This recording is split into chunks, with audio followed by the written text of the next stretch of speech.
बेईमानी करके विनेश फोगाट को जिताया गया और जिता करके भेजा गया, जिसका परिणाम ईश्वर ने वहां जाकर के दे दिया। जिस तरीके से हमने तो पहले दिन कहा था कि ये घटना झूठ है और ये कांग्रेस के द्वारा प्रायोजित है। भूपेंद्र हुड्डा इसके मुख्य किरदार हैं, दीपेंद्र हुड्डा इसके किरदार हैं और आज वो सारी चीजें निकल करके सामने आ गई हैं। मुझे शर्म आती है इस बात की कि जिस आदमी का चार्जशीट में नाम है, जिसके ऊपर यौन शोषण के गंभीर आरोप हैं, जो आदमी इस देश के सदन में नहीं पहुंच पाया, उसको राजनीतिक मंच बार बार मीडिया दे रहा है।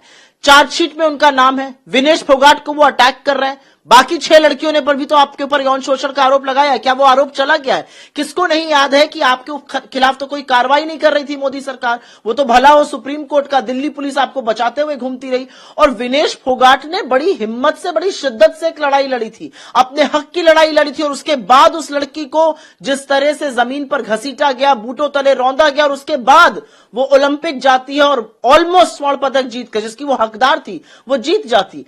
मेरा अपना मानना है, जिस तरह से बृजभूषण शरण सिंह चरित्र हनन कर रहे हैं, जिस तरह से बृजभूषण शरण सिंह महिला खिलाड़ियों के खिलाफ या बजरंग पुनिया के खिलाफ बोल रहे हैं, वो सर्वथा गलत है। लेकिन उनको बार बार मीडिया जो मंच दे रहा है, मसाला आपको लग रहा है स्टोरी में। मैं आपसे एक सवाल पूछती हूं, आप में से भी बहुत सारी महिलाएं हैं, 6 और उसमें लड़कियां थी, वो सब भी गलत थी। विनेश गलत है, वो सब भी गलत थी। राजनीति का अधिकार क्यों नहीं है हमारी देश की बेटियों को?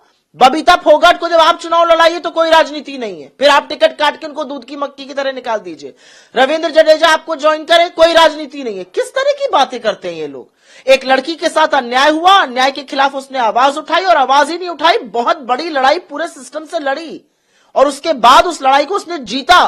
और बृजभूषण शरण सिंह इस सभ्य समाज पर धब्बा है, कलंक है, और वो बार बार जो यहां पर कह रहे हैं हमारी हरियाणा में जीत, वो और सुनिश्चित कर रहे हैं। आपने कहा स्वर्ण पदक, बृजभूषण का कहना है कि भगवान ने उसे सजा दिया।